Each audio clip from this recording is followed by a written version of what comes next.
And we're going to start off with an opening prayer. I'll be giving that, and then we'll follow that with a pledge of allegiance led by our county clerk, Marla Young. Our dear Heavenly Father, we come before thee this time grateful for the blessings that thou hast bestowed upon us here in Box Elder County. We're grateful for the guidance and direction that thou provides, and we ask thee to please bless and watch over all those who reside here in Box Elder County, and especially those who serve us in our military and in our as first responders and in any other way as they serve and protect and keep us safe here in Box Elder County. We pray that thou will bless and watch over those who are in special need at this time, and let thy comforting spirit be with them. And we pray that thy spirit will be here this night, that we can take care of the business of this meeting and be able to do so in a civil and appropriate manner. And we pray that thy guidance and direction will be with us. And we say these things in the name of Jesus Christ. Amen. Please stand and join me in the pledge of allegiance. I pledge allegiance to the flag of the United States of America and to the republic for which it stands, one nation under God, indivisible, with liberty and justice for all. Thank you. All right. A couple things just so y'all are aware. We're passing a roll around for everyone who's in attendance. We need to have that roll so that the clerk can have a record of who attended the public meeting here tonight. And then as we get to the open meeting portion where we invite folks to come up and speak and share information with us, we'll go over that. But there's a yellow pad of paper up here, and we'll have you sign that as you speak or as you get finished speaking. So make sure you print it so it's clear and legible so that, again, the county clerk, as they put in the minutes, can make sure the name is spelled correctly in the minutes as to who commented and what the comments were. So with that, we're going to come to our county auditor to explain the presentation. And what we're going to change, just have our agenda a little bit different here tonight. We're going to start off, because the county commission, there's two different items up for discussion tonight in this Truth and Taxation meeting. One has to do with a property tax increase for the county general fund. And then the second one has to do for a property tax increase for the Box Elder County Library Fund. Two separate funds, two separate issues, and we're going to have our county auditor explain both of those first so we don't have to interrupt in between, and then we'll open it up to the public meeting, to the public discussion portion of it at that point. So what we'll do is we'll start off here with our county auditor explaining first the county general fund increase purposes, and then also then the library property tax, and then we'll go to the public comment portion.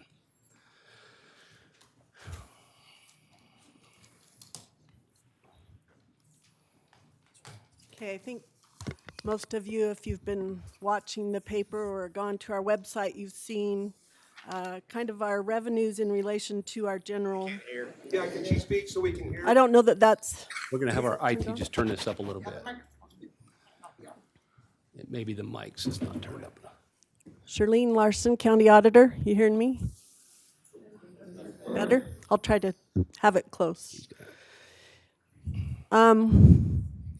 This explains what we're allowed to do per Utah code and what our general fund balance has been doing in relation to our annual revenues over the last 10 years.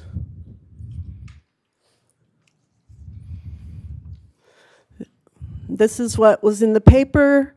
If you have an average home price of $442,000, it will be a $64.87 increase for a residential. If you're a business, it's $117.94 for the general fund, which is a 21% increase for just the Box Elder portion of the taxes you pay. This is from our budget presentation we did our last commission meeting. Kind of gives you a feel for the various funds we have within the county. And that top one is the general fund that we are requesting the tax increase for. You can see that we budget, and we're showing a lot of deficits for our budget. We do budget worst case scenario. Our road department, in case some emergency happens or such, they often will underspend their budget. So I also put another column up there that is our actual from 2023. And you can see that both municipal services and landfill actually had an increase in fund balance, but we did lose almost 1.7 million in balance in our general fund. And then that final column shows you where our fund balances were to begin the 2024 year. So our general fund's considerably lower than our municipal service or landfill. Those other funds are smaller funds. The one that you see at CIP is capital projects only, and we fund that as we go for the capital projects we approve for the year. This is showing the various departments that's within the general fund. And so you can see our biggest one is our sheriff's department. Next biggest showing up there currently is ARPA. That's actually federally funded expenditures that we had, so that didn't use any of local tax dollars for those planned expenditure. That was all COVID, basically one-time funding. It that is came- one-time funding that's going to pretty much be gone after this 2025 budget. Right. Now, Oh, if you, could go back one, just to make sure we point out the non-departmental. health department, our public defender, Bear River Mental Health. Bear River Mental Health. So that's how we do our health and human services is we help fund that regional Bear River Health Department. So that's a big portion of that. But that's why it's non-departmental. It's people outside of actual county departments that we fund. And the buildings and grounds is not just this building, but all buildings and grounds owned by the county, correct? True. Okay. We do transfer money from the various funds for their utilities and such, so that they're covering it out of their own fund, like the library fund and such, pays their own utilities Okay. to offset those expenditures. Then if you break down the jail in more detail, we have it further broke down, and you can see our biggest expenditure for the county is our county jail, staffing it, food costs, various expenditures that we have in association with running a jail.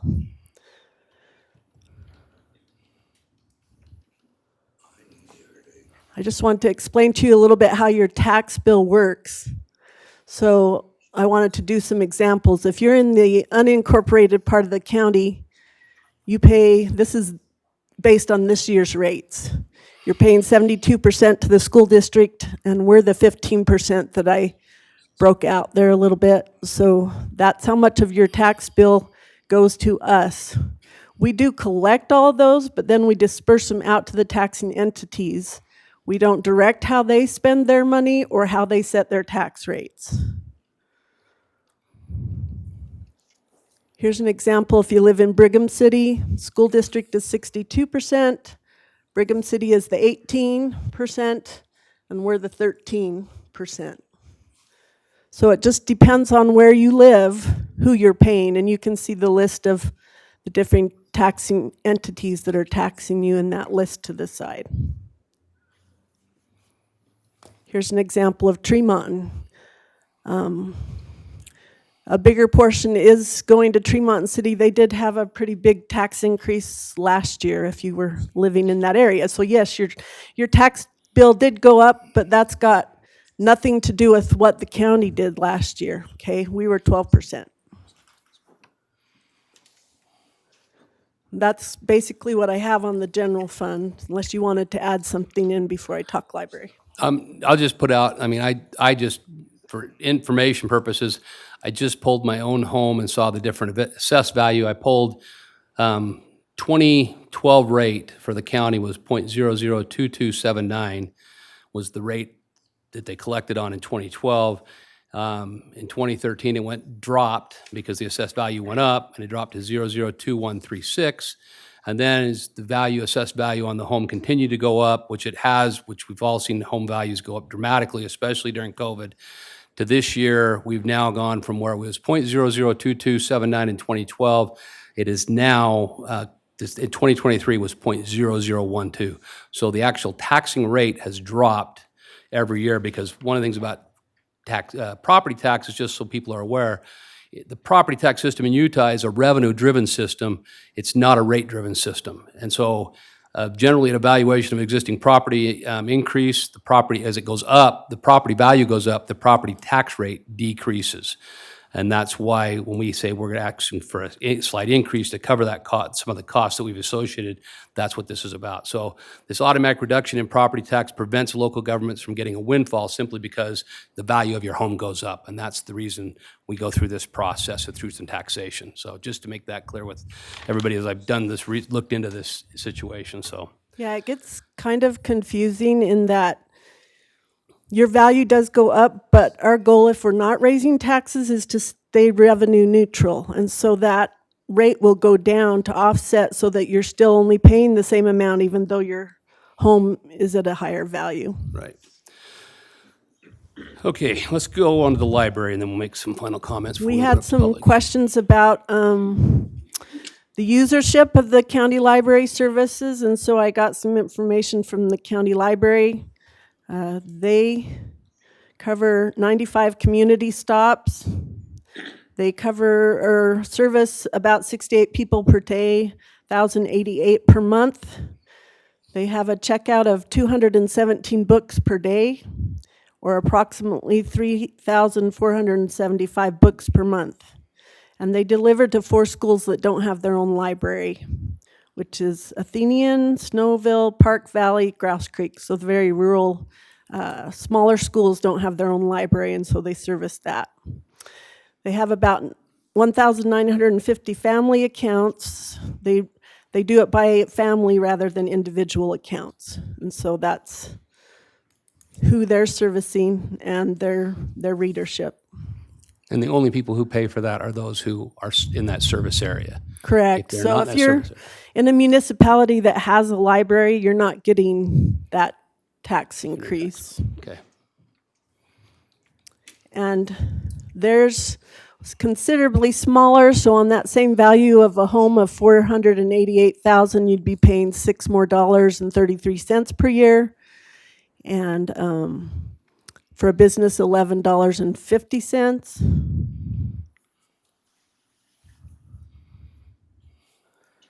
This is how their spending looks as far as the categories that they're spending in, and you'll see capital projects is a big one because this next year they're planning to replace a bookmobile, or I'm not sure if they're adding one in. It would be to replace. They have Or replace, the okay. bookmobiles they have right now. The trucks are extremely old, and they're having troubles keeping them running. So they would want to replace one of their trucks. Right, and they're quite expensive, and so the whole point of their tax increase was to be able to service the bookmobiles, replace them, build up enough money in reserve to replace those as needed without debt or anything.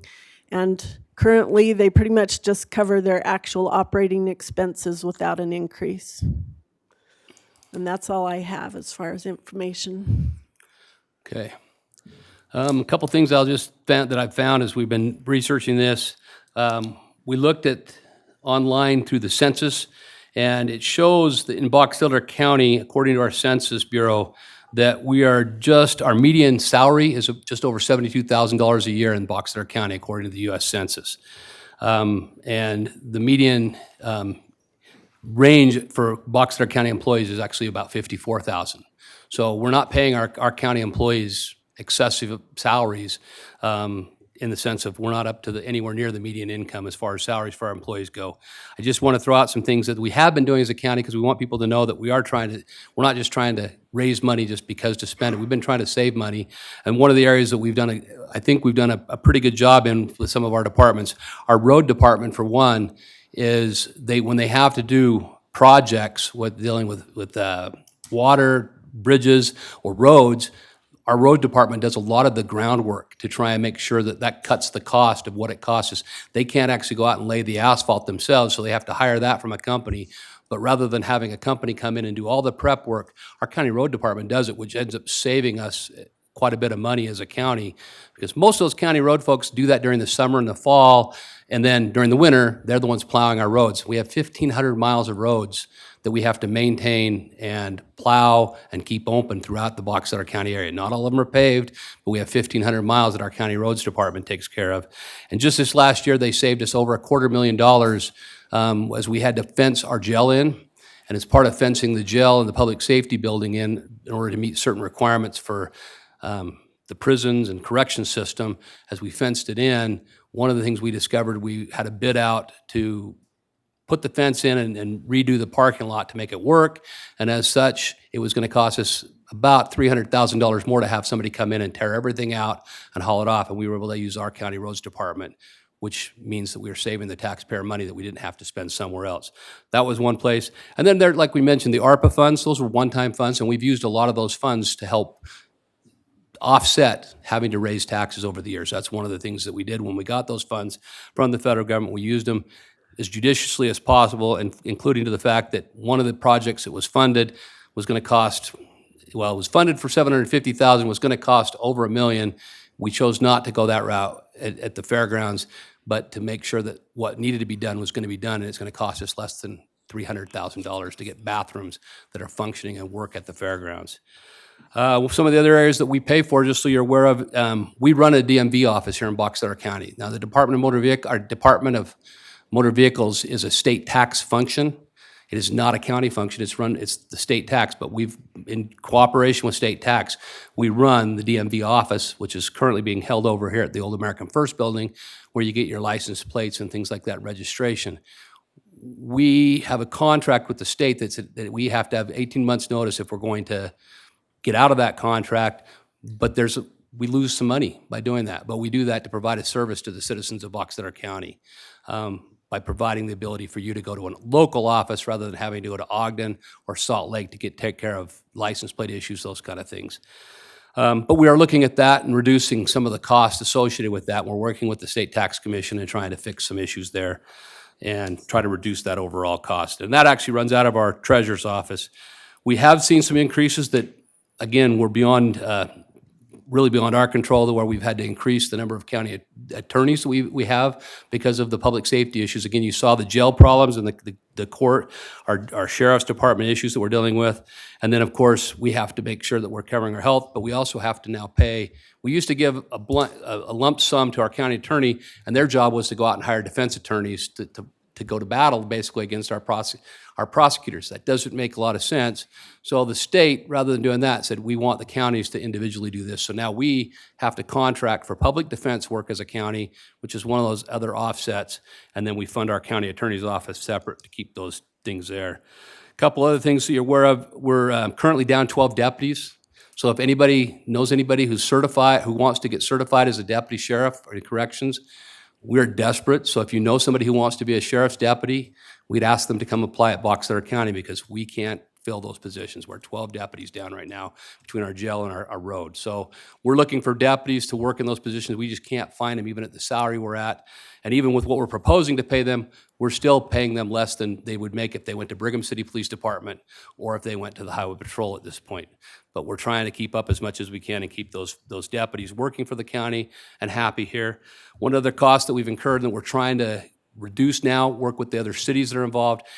The county, for some reason, years ago, got into it where they were paying for our 911, your 911 dispatch services that provide the 911 calls that you call into. The state pays a portion of that, and they actually pay a bigger portion than anybody. The state actually pays in about $1.3 million to run our dispatch center. The county has been paying everybody else's portion, and the county's been paying over $700,000 for everybody else in the county. And we're suggesting that maybe we have all of the cities that use that fund, that source, help pay for that, so that may help offset. But again, if you live in a city, it may increase what happens in those cities, because they're going to have to pay their portion rather than the county paying all of that. And then the last thing I'll hit on is we actually have also, there's centrally assessed taxes that we collect here in this county. And those come from items that go through our county, like we have Ruby River Pipeline that's now been bankrupt and gone to another entity that's bought it through bankruptcy court, and they've been talking to us, and we get taxes through that comes from the state tax commission that says, this is how much money you owe the counties in centrally assessed taxes. Well, they can fight that with the state, and they have, and as such, we're probably going to be looking at about an $800,000 cut that we're going to have to return because of on that Ruby River Pipeline that we're collecting now. We'll have to give some of that back, and we won't be collecting that money going forward at this point based on the state's assessment, it looks like. And then we also received a telecommunication cut, which was also centrally assessed. That's an impact of, do you remember how much it was impacting us? Well, we lost $1 million last year. $1 million in central. If that was all that, or Yeah, so we lost a fairly large, so those are some things that we've been dealing with in the county, and we've been trying to figure it out. And then as mentioned by our auditor at the first, it says the state law allows us to carry 65% in our general fund. And the reason for that, again, is if we get into a crisis or an emergency and we need emergency funding to make sure we're taking care of the needs of our county, we need to have some sort of a rainy day fund. The state of Utah has a rainy day fund, but the legislature has not said counties can have a rainy day fund. What they did instead is said you can carry up to 65% of your general fund and have that there if you have an emergency for your rainy day fund. So we're not allowed to actually have a rainy day fund as a county, so we have a general fund and hopefully keep that balance at a somewhere appropriate, not just spend it all every year.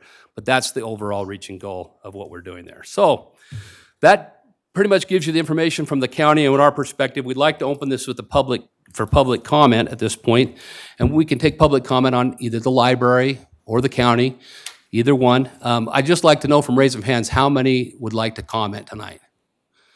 Okay. Okay, so what we'll do is we'll give, based on those hands raised, again, you'll come up, you'll come to the mic, we'll try to provide you 3 minutes each to share with you the information that you feel like we need to know. It won't be a back and forth. We can't, the way the public comment system works, you need to share with us the information you think that's beneficial for us as a commission, that we can take that information under advisement and use that to make the very best decision for our county moving forward. But it won't be a back and forth. It won't be like a grilling or a court type of situation. It'll be for you to share information to help us make the very best decision for our county. So with that, I'll invite you to come up one at a time. If you'll do, sit at the mic, introduce yourself, tell us your name, where you live in the county, and then also make sure you sign that paper legibly so our county clerk can make sure she puts it in the roll correctly or in the minutes correctly for this meeting. And then I'll try to watch the clock here for you on the 3 minutes and just kind of give you an idea where we're at. So Good evening, Commissioners. Just wanted to comment. start with your name. Yeah, sorry, Brian Barron, and I live here in Brigham City. Perfect. So just wanted to comment in opposition of the tax increase. I realize that property taxes don't automatically increase year after year along with inflation. And so the county has to increase property taxes or else you end up losing money year after year. So I recognize that this is necessary, but 22% is a huge amount to put on your residents in a year when they've been dealing with inflation and high utility costs. And so I would propose that you take an alternative approach. And I have a couple of examples. One is Ogden City does a tax increase every year of around 3%. And they found that the residents are much happier with a 3% increase year after year instead of a big 22% increase. Another example, the Weber Area 911 District was behind on taxes. They hadn't done a tax increase for probably a decade. And so they were looking at doing something like a 20% increase. But their board decided to break it up and do 7% one year, 7% the next year, and then 6% the final year. After they did the first two, they realized that they didn't need to go forward with the third. And that's also a much easier pill for the residents to swallow rather than doing 22 all at once. That's all. Thank you. Thank you. Appreciate those comments. All right. Next person who wanted to come and speak.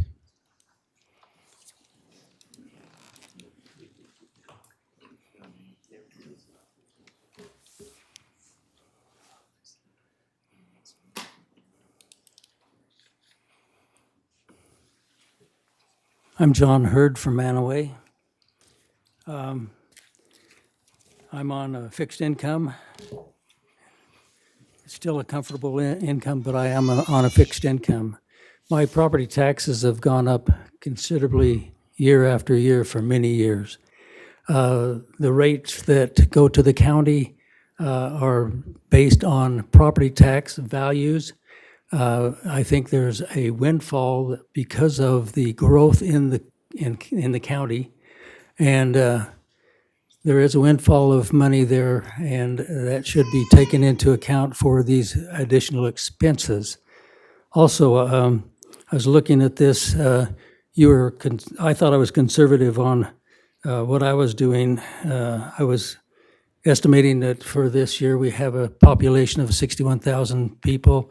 At $128 a year, that would be $7,873,000. That is a big pill to swallow. I have a garden spot that my taxes are half as much as my home. So and this is a garden spot. I've been trying to work with the county and on that, but they indicate that, oh, well, we've got this law. This is what we follow. But I've got a piece of property that's a third of an acre, and I'm paying $1,700 a year for that property.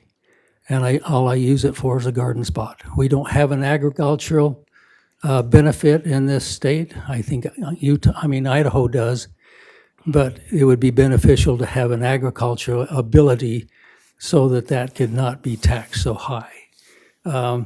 You have in your budget,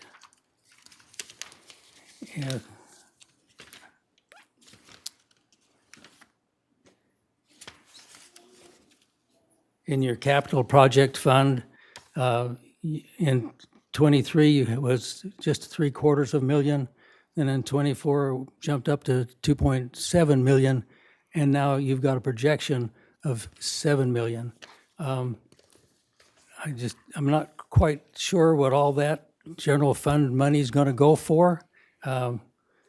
It's different from the library aspect of things, but I disagree with the amount, and we're being taxed to death. And I wish that the town councils and the county commission would listen to the public. And we know you have to run the situation in the county, but I think we need to pull back our ears a little bit on how we spend money. I don't know if we use it or lose it budget in this community, Not at all. but if we got that aspect of it, we need to turn things back in, not use so much. Thank you. Thank you very much. Okay, next person.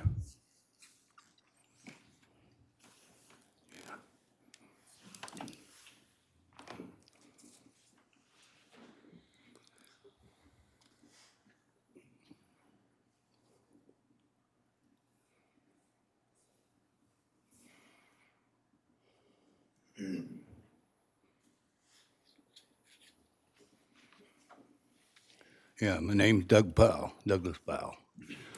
And now, when that letter came out, it said you ain't raised taxes in 2008, you know. Well, my taxes in 2008 on that little farm was $671. And in 2023, it was $2,035. So, and we all, everybody here, eats the inflation. We've all had that inflation. So you can't even bring that up because everybody's getting took on that, you know. But enough's enough, I think. I mean, how much do you expect? Open checkbook for you guys all the time? Anytime I got to have money? Now, I believe that you got to have a certain percent for the roads and the sheriff department. That I'd go along with, but a lot of other stuff you don't need. You can cut back. We have to cut back. We don't get it, you know. And I get by on a lot less money than what you said the wages was on the low end of it. I can cut back. I can see where I cut back. But the inflation's killing us too. Look at fertilizer, the way it went up and everything else. So, you know, and right now I'm giving you almost 20% of the profit on taxes. So I think that you might have a spending problem. You ain't got a revenue problem. I thank you. Thank you. Okay, next person.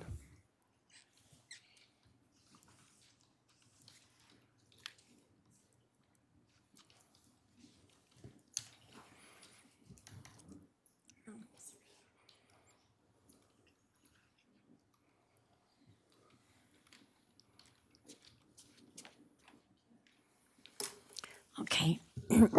Deanna Hardy Brigham. The Box Elder Committee of Liberty opposes the 2025 tax increase. The people already are struggling, and to pass this increase would cause additional harm and injury. The government does not have a revenue problem, it has a spending problem. I've been asking for 14 years for the government to reduce its size and cost, only to be continually ignored, and I'm sure this year will be no different. Also, I've been told that you do not need to listen to me. There are many programs that are unconstitutional and should be cut and returned to the free market system. Our local government should be focusing on the sheriff, jail, courts, roads, landfill, elections, and a few administrative procedures. Our elections should go back to in-person voting at our local precincts with paper ballots, which will save $30,000. Government will eventually run out of other people's money. This is always what happens when our government participates in socialism, fascism, Marxism programs. It was reported that you have not increased taxes for a while, but our property values have skyrocketed, so you have been receiving more revenue because of the property value increases. Plus, fees have also increased. It is immoral for our property to be taxed. We spend our whole lives paying for our property, but never will own our own property because of the theft of property taxes. The previous commissioners, Hadfield, Scott, and Summers, in 2016, gave those who live in unincorporated areas a new municipal tax without the consent of the governed. The will of the people said no, but the commissioners did not listen and passed a new tax on those that lived in unincorporated areas. When I first started to attend our commission meetings in 2009, 2010, the county commissioners were making $41,350. I thought this was a lot for a part-time position. The average salary of a Box Elder County resident at the time was between $42,000 and $44,000. If this 2025 tax increase is approved, you will be making $66,163. And this does not include all your benefits. The average salary of a Box Elder County resident now is $55,000. The elected officials are receiving a salary increase every year at the expense of the citizens of this county. When is enough enough? We need representatives that really want to serve the Box Elder County citizens by reducing the size and cost of our local government. We, the citizens, cannot afford all your continuing spending. Thank you. Thank you. Okay, we can't, it's not a time for clapping. We have to keep decorum in the meeting. Thank you. Okay, next person. Anyone else? Okay.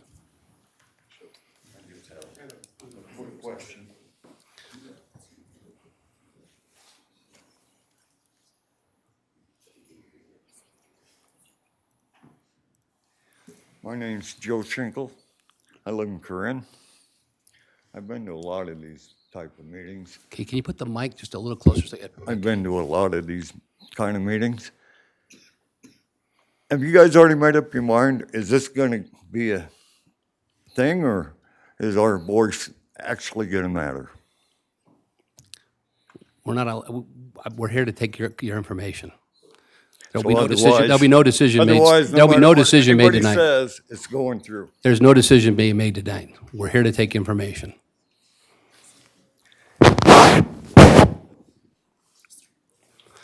Okay, who else?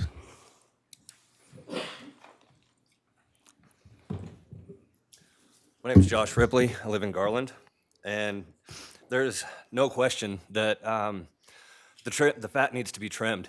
We're all tired of you just taking from us arbitrarily. We have no say in how much you take from us, and you continue to take and take and take, and there is no accountability for the money that you're spending. These slides that you put up for us, it's a joke. We want to have some say in the money that you're spending, how it's being spent. $2 million for the bookmobile? For what? We want to see. We want to know. I don't agree. Most of us here are here because we're pissed. We're tired of being taxed and taxed. Mr. Hadfield, I know that in 2022 you made $141,000 just as your position as the attorney. Miss the lady that ran the part of the meeting, she made $85,000. Who else is making this kind of money to sit behind a desk? Anybody? Anybody? Okay, it's not time for the questions, it's time to give a presentation. You work for us. I understand that. You but need we to have- remember that. We have to run a meeting the way we have to run the meeting. We've been set up to run the meeting the way it is. So who's talking? Okay, We're tired of this. We're angry. And everybody here, if this goes through, vote these people out. Get rid of them. They're spending our money, and they just keep taking. Okay, thank you. Next person. I did make one little comment. Okay, no, we're not going to have another comment. You've already been up once. We can only take it from one person, so we got another person who would like to speak. I have to follow the rules. The rules that you guys made. How about we make some rules?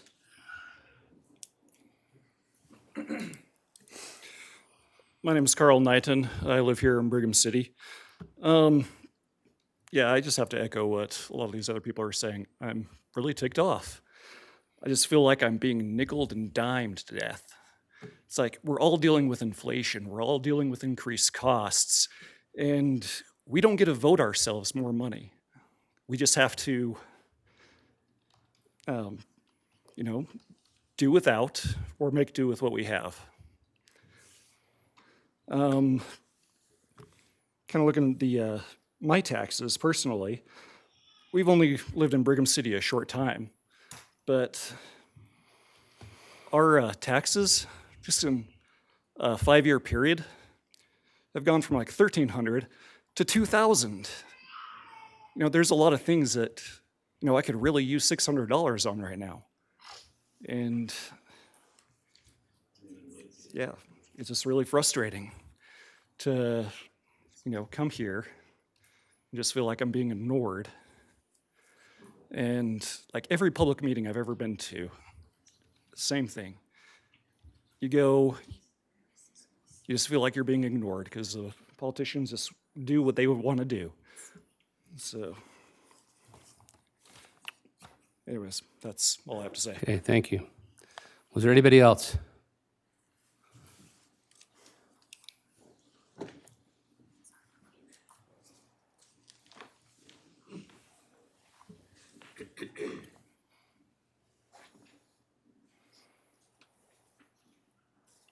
My name is Paul White. I'm from Perry. I would echo the disagreement on the tax increase. But I did spend some time this week looking over the slides that were presented, I think, in your commission meeting a week or two ago about your proposed 2025 budget.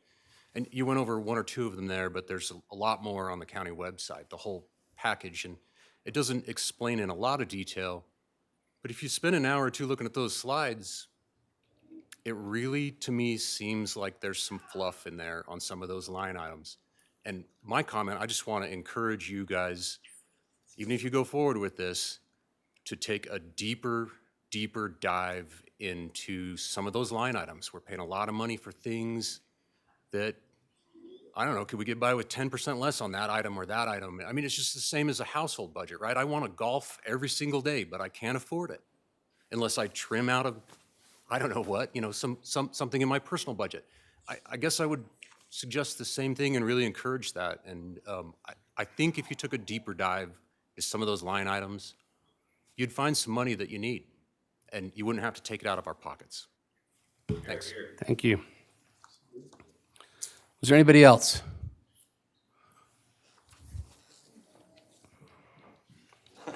Musical chairs.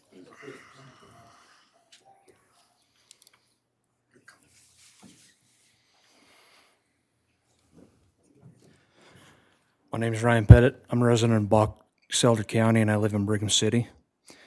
I'm a hardworking husband and father. I provide for my family on one income. Currently, by the grace of God, I'm able to do that.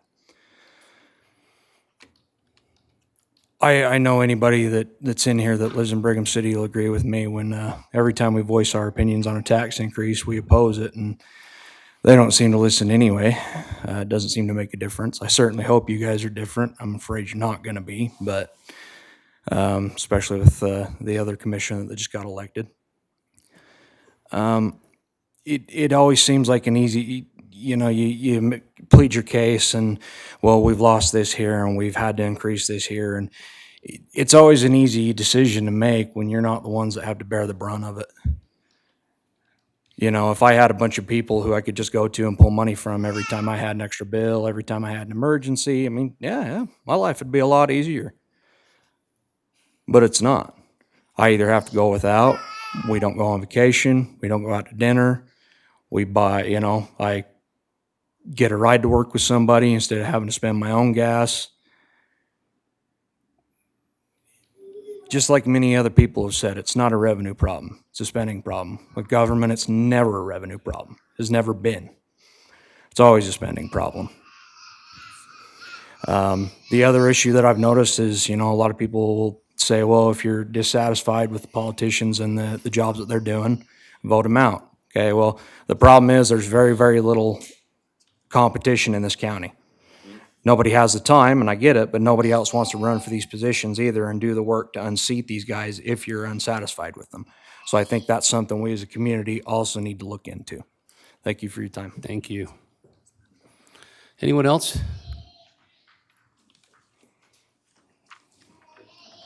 Come on up.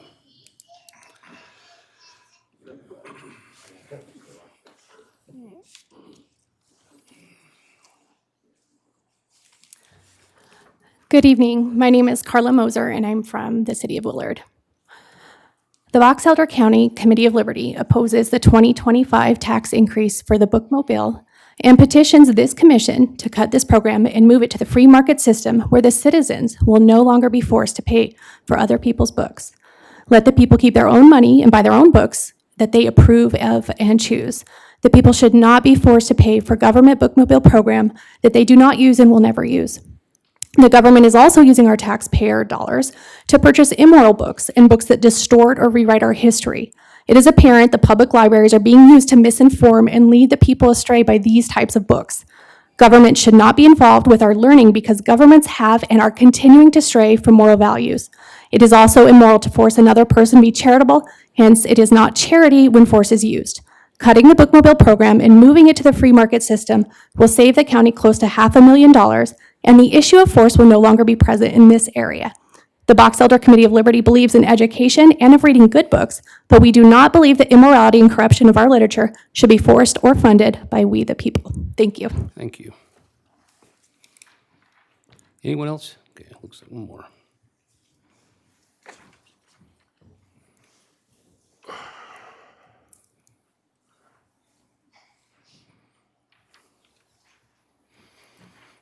Hi, I'm Blair Reese, Perry City. I understand that you guys have a job to do and that you feel that you deserve more for it, and that you want to do the mobile book program. I don't think that's a good program, and I don't think either of those reasons is a good reason to raise taxes. This is a part-time job as my understanding, and you're already making a decent amount for it. I'm a systems engineering manager. I'm literally a rocket scientist, but it doesn't take one of me to know that if property values go up, so does income and revenue for the county. So that means that you're getting more, and you don't need to be taking more on top of the more that you're getting. We've all been hit by inflation. We've all had problems. I think we just need to trim some fat in the budget, find a way to make it better. And if not, I'm pretty sure we're gonna find a way to get you out next time. And that's just the way that it works. And if you do vote for this and do push this through, I will be running against you. And I am a systems engineering manager. I am responsible for multiple $million-dollar cost counts on a daily basis. And I know that I can do your job better. So don't make me have to do that. I don't want to. I don't want your job. I want to just keep my job. But if that's necessary, that's what I will do. Thank you. Okay, thank you. Anyone else?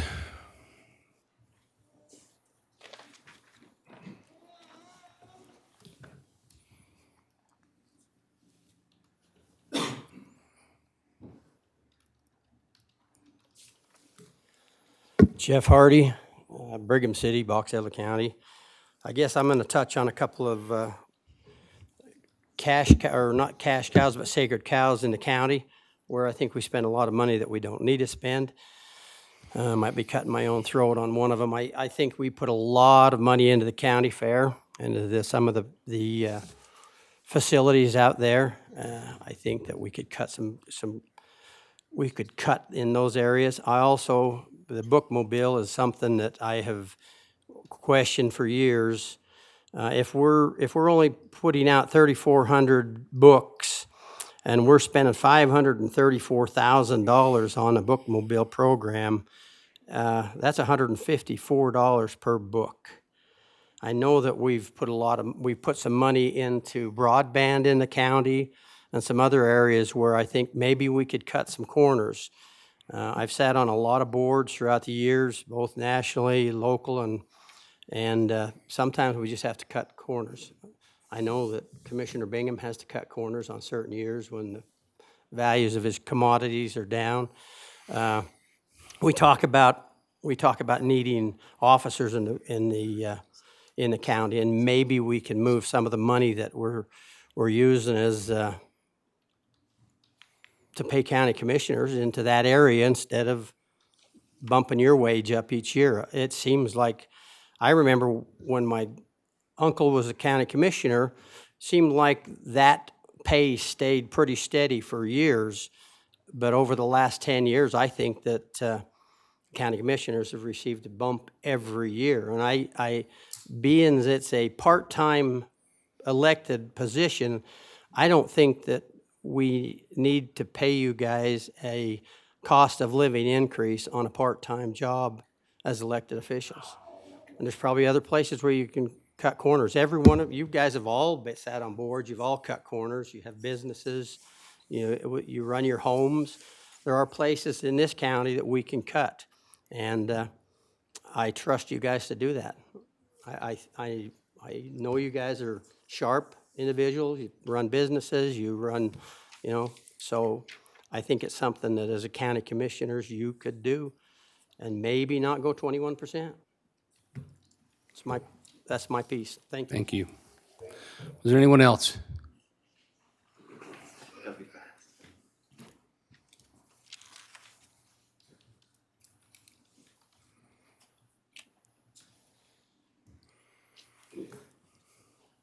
You both know me. I'm Ben Soholt, Brigham City. I really do appreciate the time that you put in to helping this county to run smoothly. It's much better run than a lot of other counties that I've been in, namely Salt Lake. I'm very glad we don't run ours like they run theirs. And I appreciate the difficulty that you have with the budget and having to bring in money. I also do understand that when our home prices go up, you're decreasing the tax rate so that we're not paying as much. Now, I don't know if that makes it equal and if it just stays the same or if it just goes up a little bit, or I don't know exactly how that works. But I do know that when I bought my home in 2020, at the end of 2020, my taxes from then till now have gone up 33%. That is ridiculous. And it's not something that I can afford. I've had to start door dashing so I can afford groceries. My entire raise from last year went to groceries. And again, I understand inflation's hit everybody, including the county, but a 22% increase is too much at one time. Again, if it needs to be raised, back in the day when Trump was in office, things were going great. That would have been a great time to raise taxes. Now is not the time for that.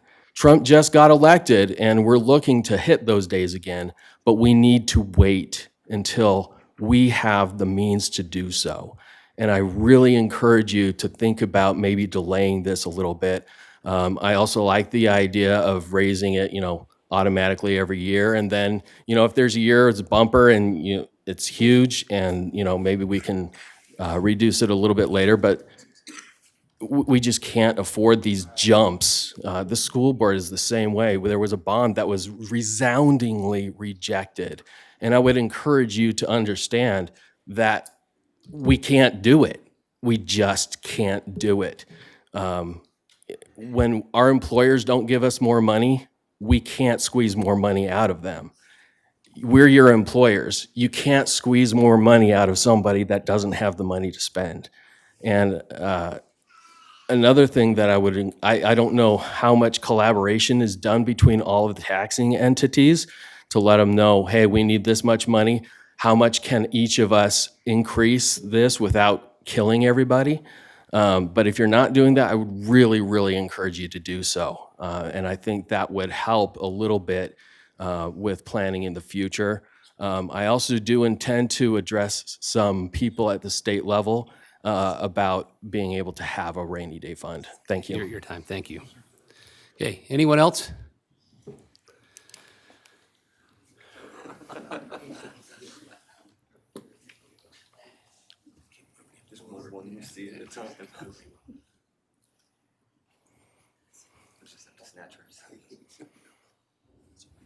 Hi, I'm Julie Schinkel, and I live in Corinne. And the only thing I want you guys to consider is this. There are senior citizens, elderly people in the county. My dad's a 96-year-old World War II vet, and he's been wringing his hands for 3 months trying to figure out how he can afford a $1,600 property tax. He's not the only one. There's a lot of us that are on fixed incomes. So please consider them. And I think if anything ought to be cut, it should be the bookmobile. I think it's a waste. I've watched the bookmobile pull up in Corinne for 36 years now, and I've never seen one person go over there. So anyway, that's my opinion. Thank you. Thank you. Anyone else? Two more here.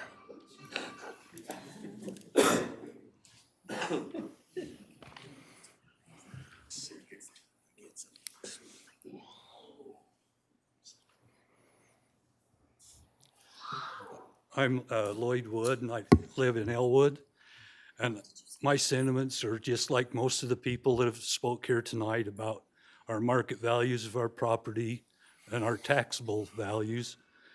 And my taxes, I only went back to 2019, but my county taxes have gone from 154 just for the county only up to 273, which is a pretty good jump in a 5-year period. And I know that I've heard that Box Elder County is the 3rd fastest growing county in the state, which means to me that there's more people moving in. You might need more money, but you're also, if it's doubled in 5 years, that should double your tax revenues as well. And my sentiments are that that's too much of an increase for this period in time. Thank you. Thank you. Let's see.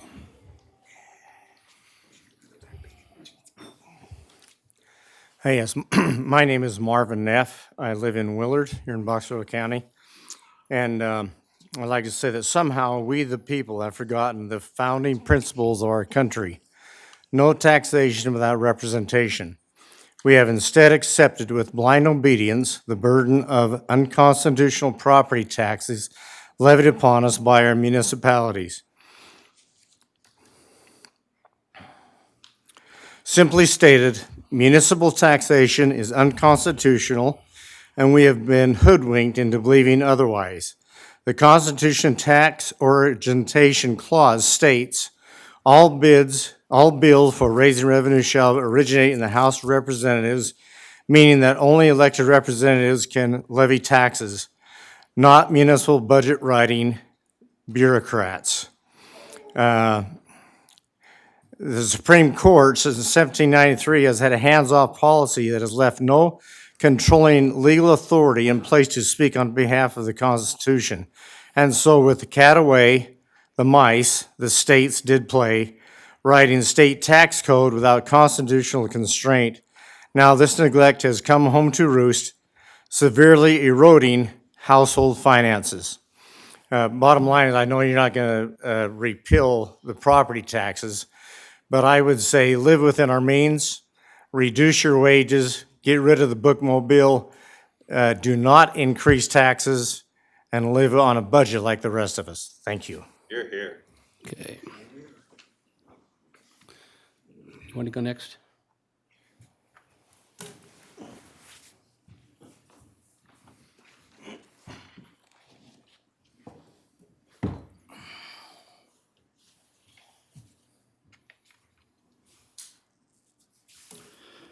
My name's John Kaiserman. I live in Thatcher. I think it's pretty bold to, a 20% plus tax increase in one fell swoop's pretty bold and pretty daring.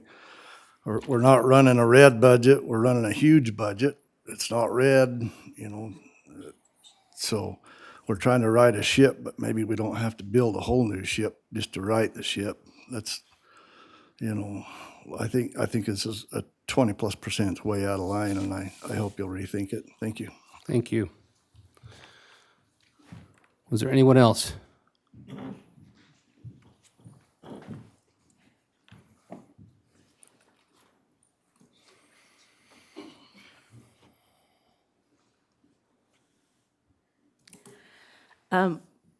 My name is Corby Adams. I'm from South Willard, and I would, as far as the bookmobile goes, when my kids were younger, it's a great idea. But when my kids were younger, I love the idea of it, but I didn't use it as much as I did. And I know that pie chart or the information said that it serves almost 2,000 family accounts, but I would love to see how many actually use it. I'm not necessarily in favor of canceling the whole library system for the county, but I think there is money to be saved in investing in technology. The county has an online library system, and it's got to be cheaper than buying new books and buying new trucks. And so I think if we just use our technology that we have and invest more into the online system that everybody uses technology nowadays, rarely books anymore. And I just think that's a better use of our money, to use the technology that's out there and maybe not hands-on things that are becoming obsolete. Okay, thank you.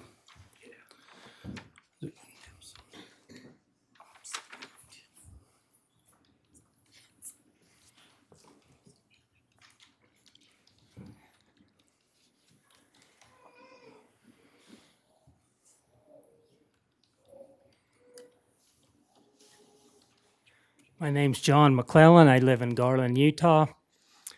They just raised our water and sewer nearly 25% overnight 2 months ago. That's $300 a year. That's kind of hard to choke down on a fixed income. I asked about the growth. They says, well, growth is good because we need a tax base. So all the homes and things that come in give us a better tax base. Well, clearly the tax base is not sustainable. Otherwise, we'd be in Fat City with all the homes and apartments going up. So that's clearly not working. The impact fees might be too low. Maybe that's the problem, because every time we have this growth and we have to build the superstructure, the roads, extend the water lines, sewer lines, all that kind of stuff. Apparently, the impact fees are not cutting that either. So I asked about the inland port that was built just down the road from me. And just to check that out, I got a grandma report on that, and I find out that that they came in with a 75-25 split on the tax incentive to come in there. 25 to us, they keep 75. A large business like that keeps 75% of the tax increment. Okay. That's not bad enough. That's for 25 years. Then they build a brand-new road down the road from us, which is going to be 60, 80 trucks, they tell me, a day on that thing. Well, before the 25 years is up, we'll be redoing that road in 7 to 10 years. So then the taxpayers will have to come up with more money to fix the road again. So the numbers just don't wash. And to ask for another 20% tax is just unbearable. And I don't see how you can expect these people in the community to come up with that. So somebody's got to balance that checkbook somewhere and cut the money. Thank you. Thank you. Is there anybody else?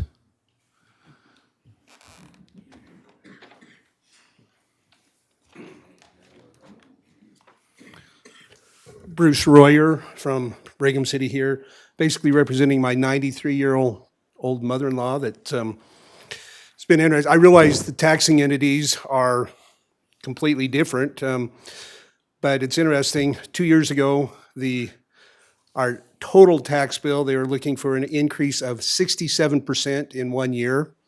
I was able to go and spend the time, research real estate. I was able to drop that down to 33% increase in 1 year. And then, lo and behold, they increased it again the next year, so they got their 67% total.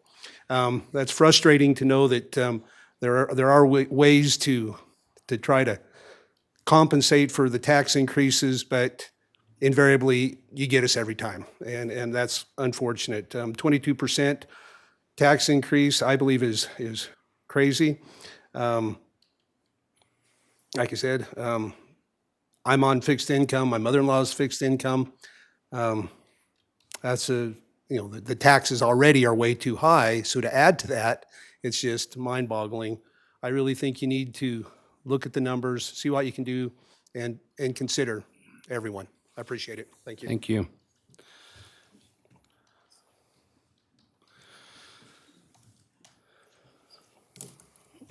Somebody else?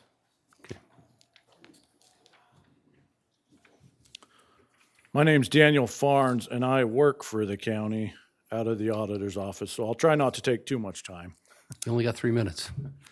But I just want to say, I do have a unique perspective, and I do know how the county is managing some things, and I do have grave concerns there, and that's why I want to say something. The taxes don't happen in a vacuum, as most people say. It's not just the county going up. There's other entities that go up as well, which makes it hard. Over the last couple years, good for employees, but wages have gone up over the last 2 years and projecting into next year 20% for a lot of employees. And that's a lot compared to the general public. The taxpayers who are paying for this are not getting that. And to me, I find that difficult to swallow, to charge the taxpayer to pay for all those. And I know our biggest expense at the county is our labor cost. It's our employees and people. And we need to manage that better. Our staffing everywhere in the county. And if we're gonna fail to do that, I don't support raising the taxes like we do. I thank you for what you do, and it is a hard choice to make. I know you don't want to raise taxes. And looking at the numbers, I do agree we need a tax increase. I would rather propose more like 10% because I feel the need is there. But I know in the budget and in our labor, we can manage it better, and we can save the taxpayer a lot of money. And you look at our actuals as to the proposed, it's quite a big difference. We need to be more accurate with our budgeting, and we need to do a better job, I'm willing to help however I can. Like I say, I work for the county, but I just hope you take that into consideration, and I think we can do a better job. And if we show the community that we do cut some things and we are doing better, I think that will build some more trust in the community for all of us. But thank you for your time. Thank you. Anyone else?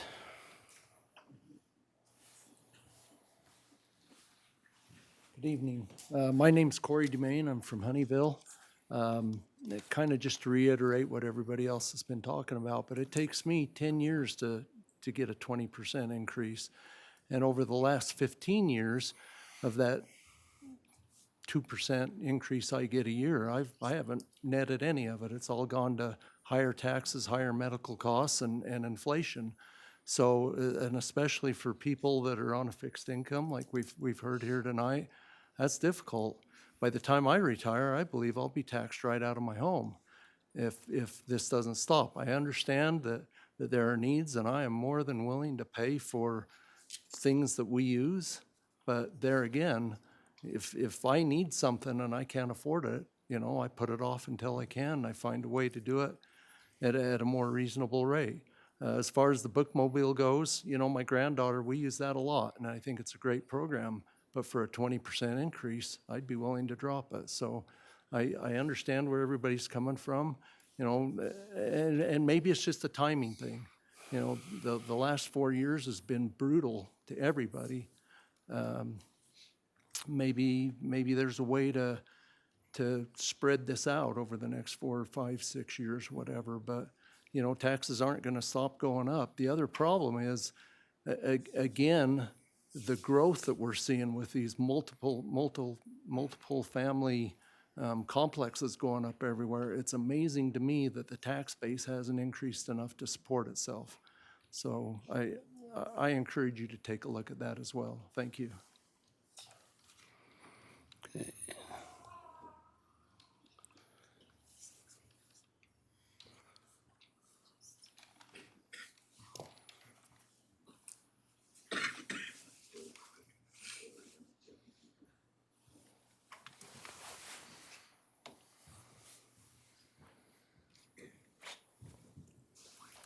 My name is Kevin Eakins. I'm from Thatcher. First, I would say if you enjoy being county commissioners, I think it's pretty clear what you have to do about this tax. Nobody wants it.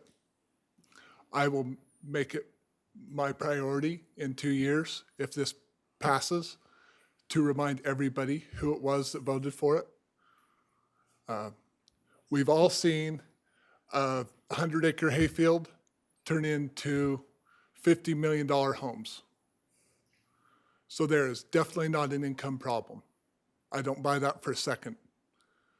We've seen little 20-acre hayfields turn into 300 apartment units in Tremonton.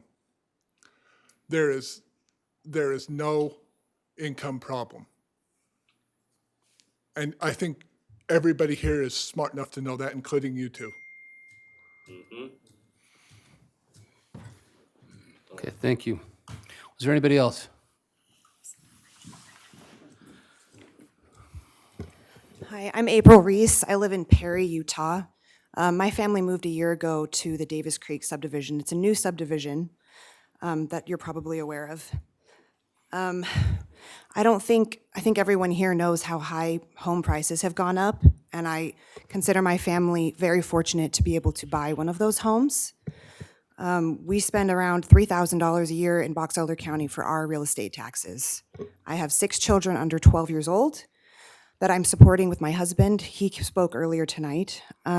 His income is considered higher than average, and we are struggling. My family gave up bread a month ago. I don't buy bread anymore because I had to look at my budget and determine where we needed to cut in our grocery budget. So I make our bread, which is fine. But if I'm willing to cut out bread for my 6 children, you guys can cut programs like the mobile library that I can promise you we will never use. Thank you. That's right. Thank you. Is there anyone else?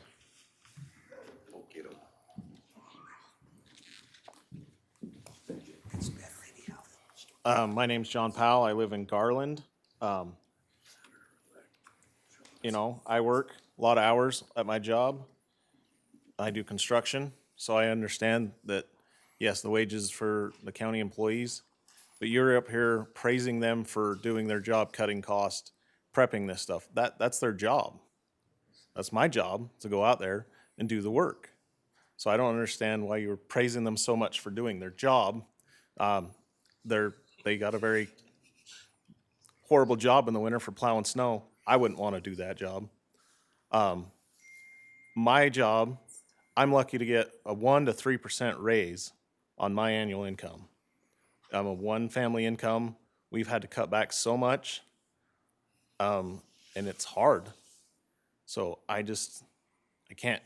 gotta protest these taxes and the bookmobile.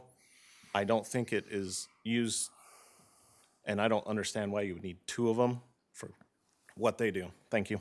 Thank you. Anyone else? Go ahead, come on up.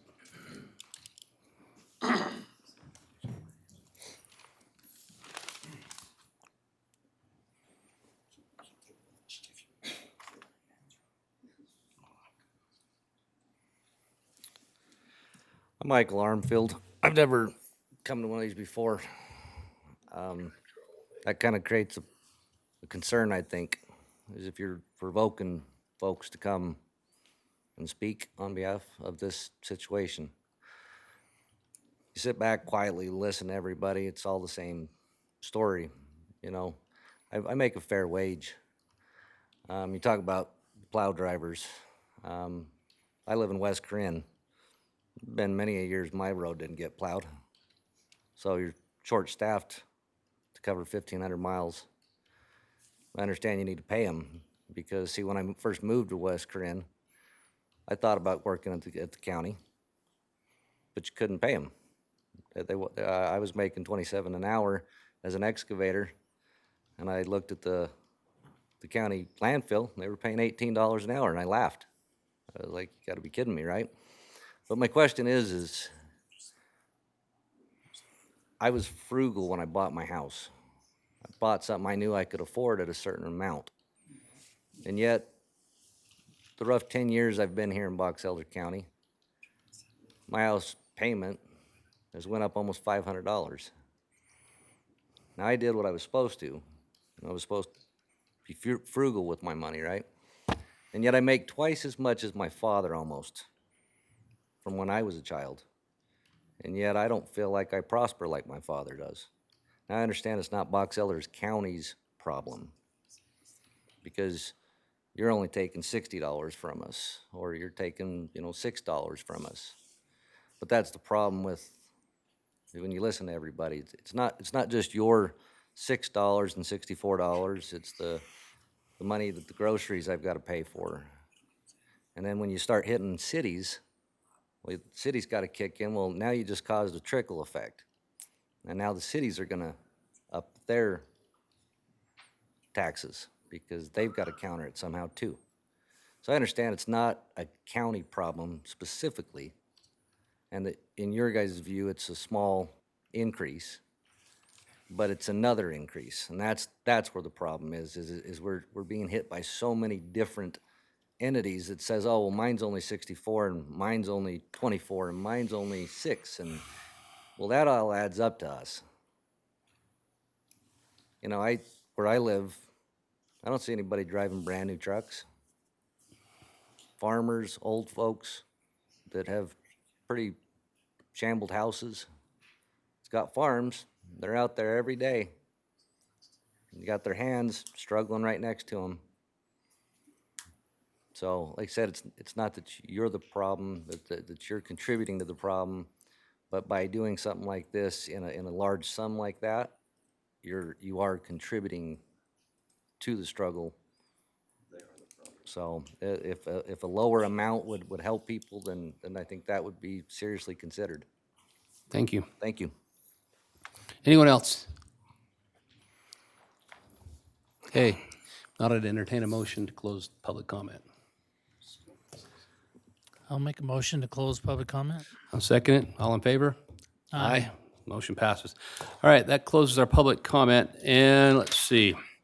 So just for information purposes, we're taking all this information under advisement. We're going to continue to look at the budget, and the decision for the budget won't be made until a commission meeting on at least November 19th, when our next commission meeting is. So that's when the tentative plan for the budget to be looked at, any tax increase, et cetera, would be taken care of at that meeting, at the commission meeting on November 19th. And I think, is there anything else that you want to add, Commissioner? Just one. We pay taxes as well. I pay taxes on 2 farms, lots of buildings. I'm not a fan of taxes, never have been. There was a comment about how we see all these homes coming and that there should be oodles of money. There was a study done, it's been about 6-7 years ago, of a gentleman down, he was on the city council in Provo, and he did a study on taxes and how improvements, when you build a home on that land, it costs $1.19 for every dollar brought in to maintain the roads, the infrastructure, plow it, and do all of that stuff. For those roads that are not, for the rural part of the community, it costs 39 cents for every for every dollar that is taxed. So just because there's more development and more improvement doesn't mean that it's cheaper and you're bringing more money in. The cost continually rises. You have more traffic, you have more police officers.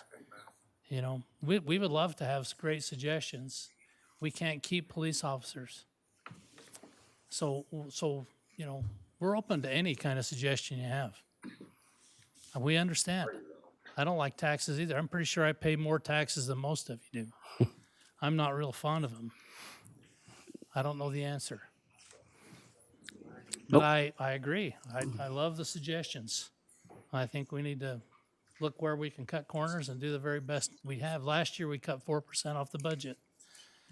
And that's probably what we need to do again. We need to figure out where we can cut. And I think we're committed to doing that. Whether you believe me or not. I can read faces. Okay. So with that, we're to the last item on the agenda. If you want to make a motion. Yeah, I'll make a motion that we adjourn.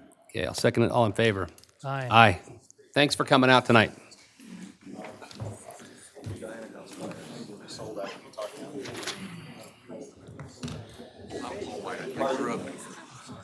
No, I